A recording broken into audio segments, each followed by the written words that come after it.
And that's why Aristotle's teaching of metaphysics was attractive to the Christian theologians and the Muslim theologians and the Jewish theologians. The greatest philosophers of the Middle Ages, Maimonides for the Jews, Ibn Rushd for the Muslims, and Thomas Aquinas for the Christians, they all looked to Aristotle's metaphysics to underpin their own particular religious arguments. So that's where that all, comes together and coheres. Okay, let's jump and look at the gods themselves. These are all attempts to see the wholeness of things in a kind of archetypal image, these gods. And they've been worshipped and followed by different peoples and tribes and cultures for many, millennia collectively. Let's shuffle them up. Sophia, you go first. Shuffle them and choose one.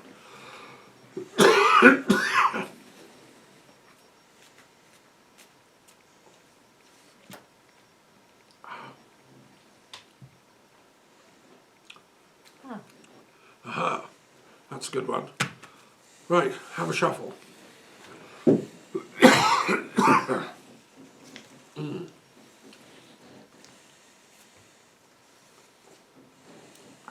Oh, already done. Have a different one, we'll choose another one. He keeps coming in, that's Hercules again. Okay. Already done also, but We had him as well, let's have a different one. The 78 we can get,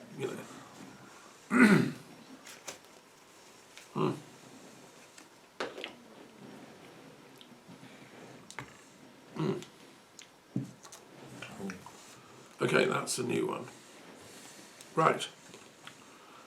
Well, this is exciting. So, the first card we have is the card for Allah, the Arabic name for God, right? And since we're trying to see what light can be shed on the conflicts around the world, including in the Middle East, Palestine, Israel, I think Allah is a good God to share some wisdom with us. Now, in the tarot, the 18th of the major arcana is called the card of the moon. And when I was musing and intuiting which deity should go with which cards, I felt instinctively that Allah should be associated with the card of the moon, because Islamic culture loves the moon, and its calendar is moon calendar. When I was doing Ramadan, it's always when the moon is new, that's the month of Ramadan starts. When the first sliver of the moon is seen, that's the start of the month. And likewise, when it disappears finally, that's the end of the month, and then you can start eating at normal hours again. The moon shape is often on the top of mosques, because the moon is sacred. It's the symbol of time, ultimately. And I think that, why is this? If you dig deeper down into this, and you look at the history of Muhammad, who brought Islam, into its current form, he looked back to Abraham as the founder of Islam, or a great prophet. Now, Abraham came from a place called Haran. In the Bible, it states. And before that, in the Bible, it says he came from Ur.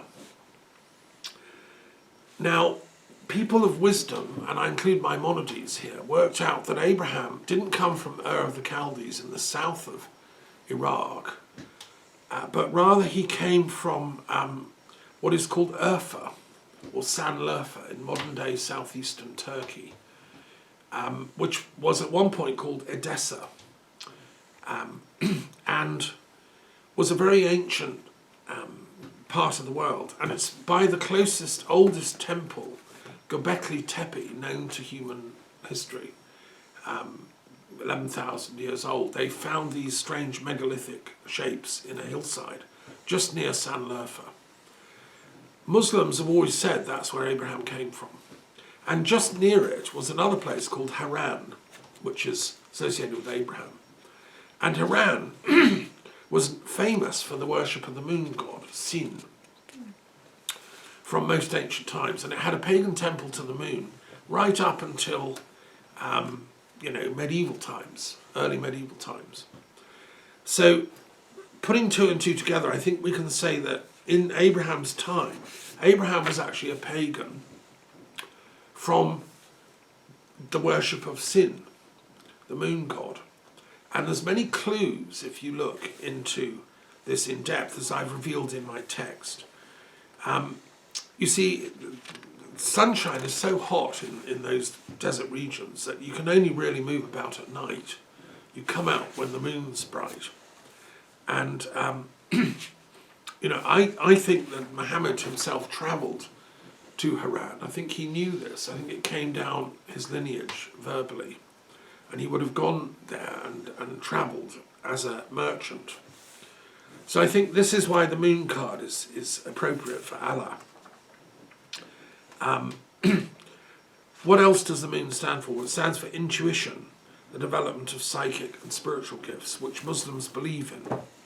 It stands for the beauty of the feminine, and Muslims love and respect and honour women. This is why Muhammad himself had a great love of his consorts and his daughters and so on. This is why I think Islam has created so much beauty in architecture and the arts over the centuries. So the moon is an important card.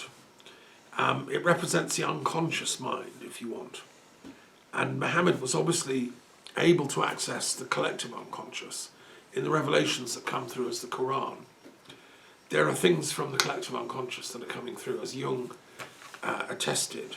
And that's why I wrote my commentary on the Quran, which is the first ever attempt to make sense of the Quran from a psychoanalytical, historical, modern Western scholarly perspective, from a scientific perspective, if you want. I've looked at the Quran from a transpersonal historical perspective, and I have asked, what does this verse reveal about Muhammad's accessing the collective unconscious? Well, this is very much in the domain of the moon, going into the depths. And so, you can find many mysteries here.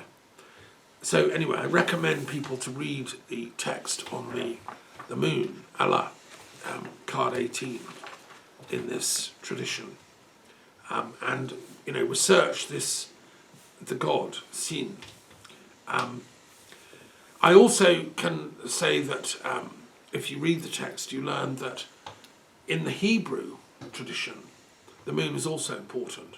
It now looks as if Yahweh was originally a moon god called Khonsu in the earliest time, which was also known as Yah or Yahweh. And I speculate in the book that Moses, who learned the Egyptian mysteries when he was living there, was initiated into this kind of moon cult of ancient Egypt. And that's what he brought with him when he came up to Mount Sinai and brought the revelation. It was coming from Yahweh, which was none other than the same moon god that was being called Sin up in northern Mesopotamia. So, in a sense, it's the same god. It's the moon. And the Jewish love of number, mathematics, Einstein, is very much about moon intellectual activity, because the moon is always changing. They now think that it was our ability to track the phases of the moon that gave birth to mathematics, and that they found notchings on bones. Alexander Marshak and other archaeologists have found that it was our ancestors watching the moon and tracking it that gave birth to the idea of number and time. Read a book called The Time Falling Bodies Take to Light by William Owen Thompson. He goes into all this in depth. So, you know, there's a lot to this moon. And also the word moon in Indo-European languages is connected to mind and ma, which is to measure. So the moon gave us this ability to measure and to think numerically. And that's why, you know, the Jewish intellectuals, but also the Islamic intellectuals are so good at mathematics. We use Arabic numbers. And it was Arabic intellectuals in Baghdad who invented algebra, because they were geniuses at moon thinking in the alic or Allah form. So there's a lot to this, and I'm just speculating scientifically. I mean, this is a hypothesis. I may be totally wrong. Forgive me, but it seems to me there's something to this hypothesis. Okay, let's look at the next card that we have here, which is Manannán mac Lir, who is a Druid card from the Celtic peoples of northwest Europe. Manannán was the sea god, and he's associated with the Isle of Man. That was his capital, if you want, which is this island in the middle of the British Isles, off the coast of Ireland, England, Wales, Scotland. It sort of sits in the sea there. And his most famous legend is the Cup of Truth. And it's a story worth telling if you don't know the story of Manannán mac Lir. So let me find the right place so I can quote it, you know, exactly.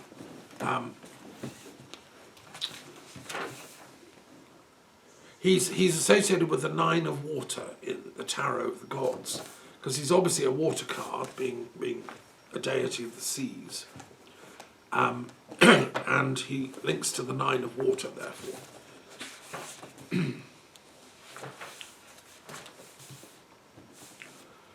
We know about him because his legends and myths have come down in Irish mythology, and he was regarded as one of the most important deities of the Tuatha De Danann. He was a ruler and guardian of the other world, and in the Celtic world, the other world was seen as over the sea. When your soul leaves your body, you travel over the sea to the west, to the Isles of the Blessed, or the Isles of the Dead. And that's where Manannán mac Lir lives. Tir Tean Giri, the land of promise. And so these islands in the west were associated with Manannán mac Lir's sacred home, and the people of the Celts would they believed their souls literally, when you leave the body, you go west across the ocean. And this is true in Breton folklore as well. And you know, when I lived on the west coast of Scotland for 7 years in a castle by the Sea Loch, you know, it's still in the air, as it were, that notion. So we have tales that have come down about Manannán mac Lir, and the most important, I think, is the one to do with Cormac mac Airt, the adventure of Cormac mac Airt, who was the king of Ireland, based in Tara at the time. And this is pre-Christian, this is ancient times. And the story is that Cormac mac Airt was in the castle, well, the fort of Tara, which I've been to several times, and a stranger appeared at the door, and they were having a feast and listening to the bards, and they were playing their harps, and everyone was jolly, and they were drinking mead. And Cormac mac Airt was there with his beautiful wife, and they let the stranger come in. And this stranger was welcomed, given a bit of a feast, a cup of mead, and, you know, sat at the right hand of Cormac mac Airt. They didn't know who he was, but he seemed quite important. And they got chatting, and Cormac liked him a lot and thought he'd travelled a lot. He had a lot of sea knowledge. He knew all the different islands off the coast and so on. Anyway, eventually he said, look, you know, I want to give you a generous gift. Choose anything you want, you know. What do you want? Gold, silver? Do you need some land, you know, a ship? What do you want? And this stranger said, those are all lovely gifts, but actually I'd really like to sleep with your wife. Sitting beside them. And for Cormac, that was an insult. That you don't say that, right? That breaks all the rules of etiquette and the Druid path of Dharma. And so he jumped up, as if, guards, arrest this man, But the stranger was out of the door before you could blink, running away as fast as he could go. But Cormac had been so insulted by this "can I sleep with your wife" thing that he ordered his guards to chase after him. And he himself went on, he put his armour on, got his sword. And there was this furious chase took place all the way to the beach, the cove, where the ships were moored. And the stranger was already taking off in a fast ship when they reached it. So Cormac said, okay, let's get the navy out. And they got 3 ships and went chasing after him.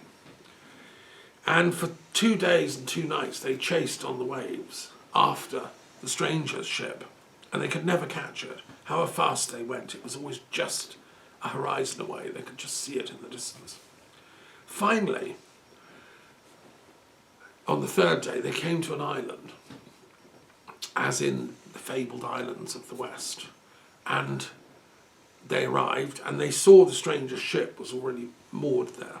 So they moored and beached up, and it was a strange island. I mean, it was full of luxurious trees and flowers and beautiful animals that had many different colours, technicolor birds, green parrots, all kinds of things, and a soft scent in the air. And they went up into what was like a feasting hall, a castle, and Cormac MacAird, with his sword on, still furious,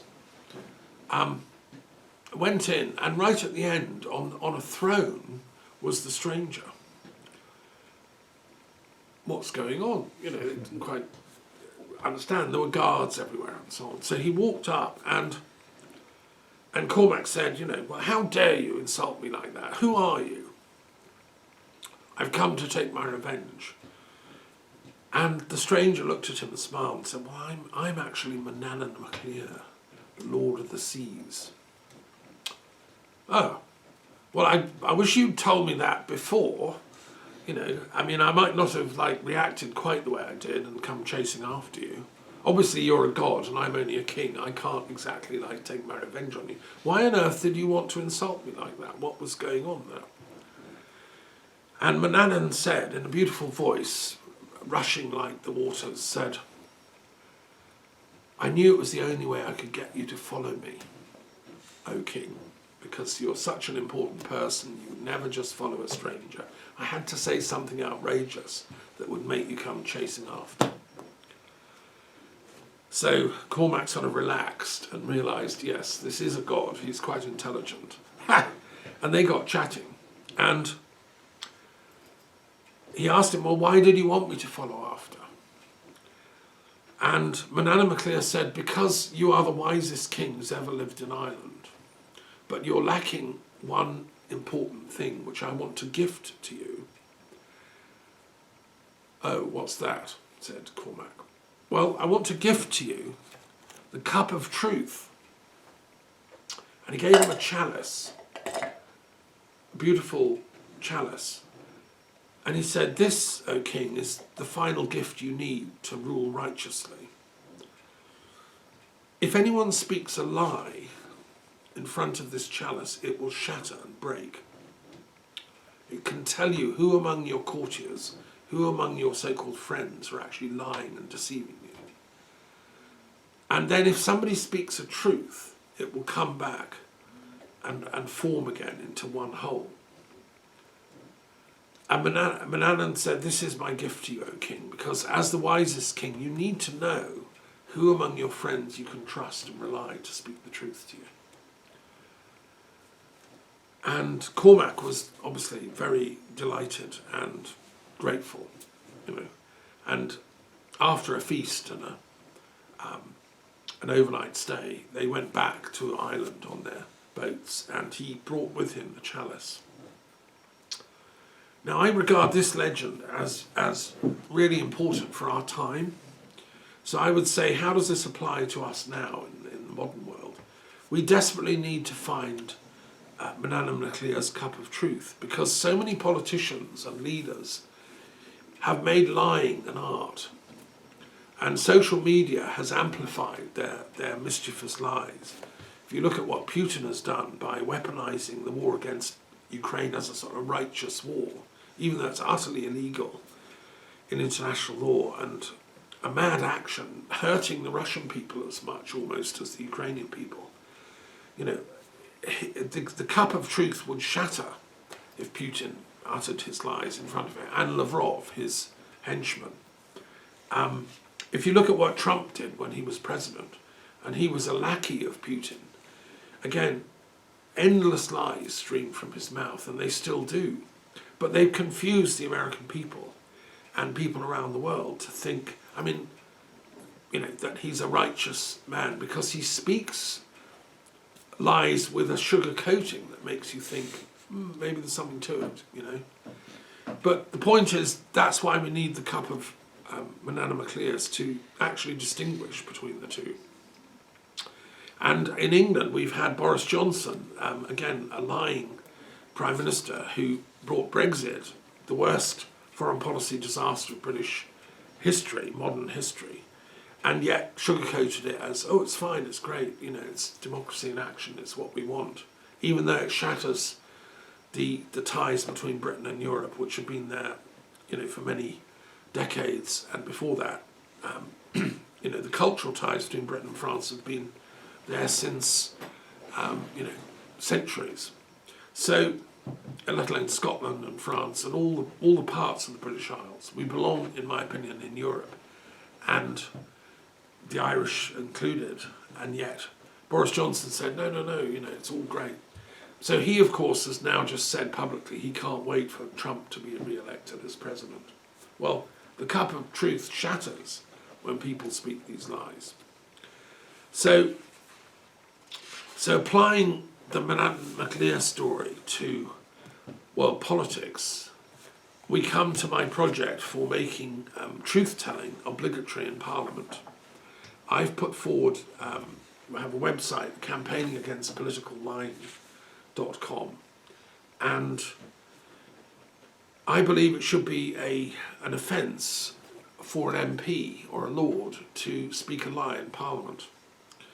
And if they do, and it can be proved that they've lied deliberately and knowingly, they should be forced to step down by law. And there should be a recall election in their constituency. Democracy can't function anymore if our elected representatives lie, because the trust between the people and the representative is completely broken. If I elect somebody to represent me in Parliament and then they lie, where's the trust? It's not possible. So I think that's the least we can do, is make lying an offence in Parliament, and in every democratic country in the world, in India, in Canada, in France, all the European countries, but also in Russia and China. This principle of truth-telling is at the heart of good political governance. And that was Aristotle's point in politics when he invented political science, going back to connecting it up with what we looked at before about biology and so on. Aristotle also felt that, you know, political science is like it should be a branch of medicine. Good political leaders should be like healers, healing the divisions of the people, and that can only be done with truth. So, okay, those are our tarot. Let's move on to our runes now for our final little go-round. Here, choose a rune, and we'll see what Odin wants to say to us all. We already done. Thank you. You've got a Kabbalah rune. That's great.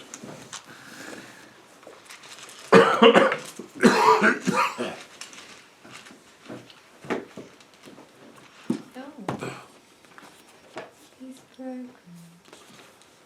Yeah, we'll choose another one because that one needs bending.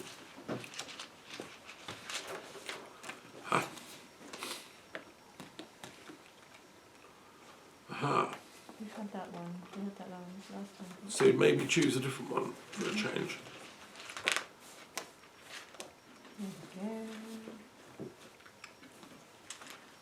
we go. Right. So,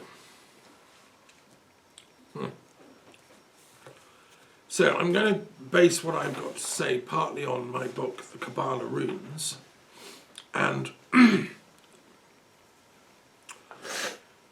first one we have is, we've had this before, but we'll have it again, is Mem, the letter M, which is, it stands for water. Ma'im is water. And it's in many important Hebrew words. Malkut means the kingdom. Malek is a king. Messiah, which means the one who soothes or massages. It's there in the word massage. And these M words are all very important. And we saw before how it relates to the word me, mind, and so on in the Indo-European languages. So I've, in my Kabbalah runes, I've argued that these sounds are consistent throughout the Hamitic language family, which is Hebrew, Arabic, Phoenician, Egyptian, and so on,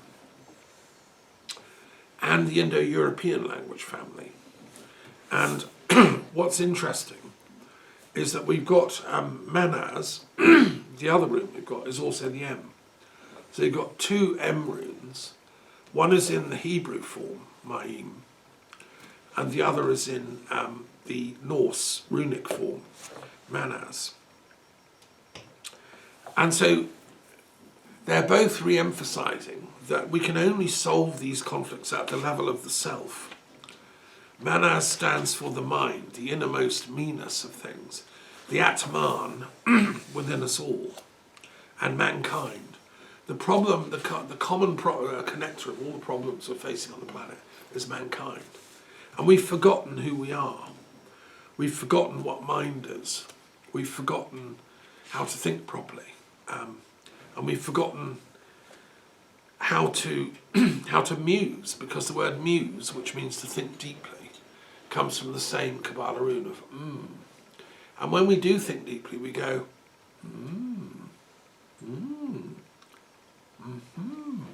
All these are variants of And is the essence of what we are as humans. If we can only just stop and muse, instead of pulling the trigger or firing the bomb or dropping the weapon onto the innocent, men and women, we can think,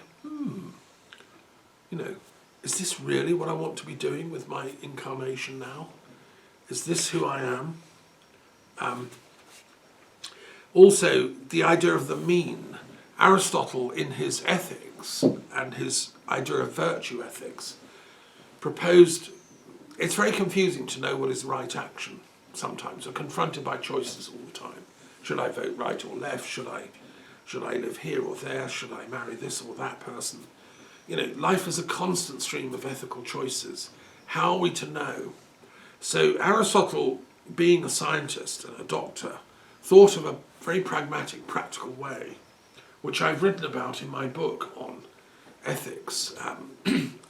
He said that we should make it a number line. So the ethical choice is the mean between two extremes. So, let's say I'm the Prime Minister of Israel and I'm trying to decide how to react to the Hamas attack, October the 7th. One reaction is to go extremely all out to kill every single Hamas person, and if I kill all the Palestinians of Gaza, so what? That's fine. Extremist reaction. That's one end of the number line, right? And that's what Netanyahu chose to do. The other end would be to do nothing at all. No, I'm not going to do anything. I'm going to just sit here and do nothing. And well, if they want to come out and kill 1,200 people, that's fine. Anyway, I'm afraid of them. I'm not going to react. That would be the other extreme. In the middle, says Aristotle, is the mean, which is, I will react, I will strengthen Israeli security, I will make sure that there's evidence that there was foreknowledge of these planned attacks on October the 7th, which was, or reported up the line by people watching on the fence, often female operatives in the Israeli Defence Forces, who reported to their bosses, who happen to be blokes, looks like Hamas are planning something big. They're trialling stuff. They're operating around the fences. They're doing suspicious stuff. And they were told, ignore it. It's nothing. It's just you're being women. You know, I mean, they were dismissed in sort of the most ridiculous ways. And this is factual. I'm not making this up. So a wise prime minister would stop all that stuff. You'd have effective reporting of what's going on. But also, I think a wise prime minister would say, the reason why this attack happened is because we haven't been talking peace to them. We haven't given them anywhere to go. They're like rats in a trap, and they're attacking us because they have no hope, no vision of peace. We have to start having peace talks with the Palestinians. We have to give them their state. We have to make a just world that we can live in together, because that's the only way we can be free of violence. So I think a wise reaction, Aristotle would say, in the middle would be to renegotiate peace issues. I would have also invoked international law, and I would have said to the international courts, look, these guys that did this on October 7th are terrorists. We demand you help us arrest them, find out who did it, and go after the individuals responsible. Not Palestinian people en masse, but the actual criminals who planned and carried out the October 7th attacks. And some of the names were known. Go after them. And use international law on your side to pursue justice. So the UN could have, the International Police Authority could have put out criminal arrest warrants and so on for them. That would be in the mean. That's the middle between the two extremes. And that's just one example of how Aristotle's idea of virtue ethics works. And I've explained it all in my book on ethical choices. And we use the M sound for mean, as in a mathematical mean, and also the middle, or moderation. So this M sound, manaz and ma'im, have all these these meanings. And the word meaning, by the way, which is the inner mind content of something, is its meaning. It comes also from the M sound.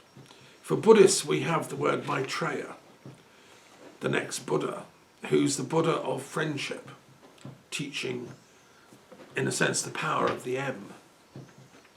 And the word meditation is related to this, to find the middle of your self is your mind, your manas. And mediation, I'm an interfaith mediator. Again, it comes from the same root, to mediate between extremes. And the word Mithras, the Persian god of light, illumination, like the Saint Michael of the Middle East. He is, again, the M sound. Mithras has a wonderful genealogy, and he's another deity in this tarot of the gods. So yes, so look, we need, the point of the Kabbalah runes is that we need all the sounds to work together, and we need all the languages to come into harmony, collaborate. We need philosophers who are expert in all the traditions to put forward their best words and their best concepts for peace. I'm working on a book at the moment about this. So, there we are. I think, in a sense, and Manannan MacLear, by the way, Manannan, is another M god. So, in a sense, there's a lot of wisdom in these traditions. And any final comments that anyone has?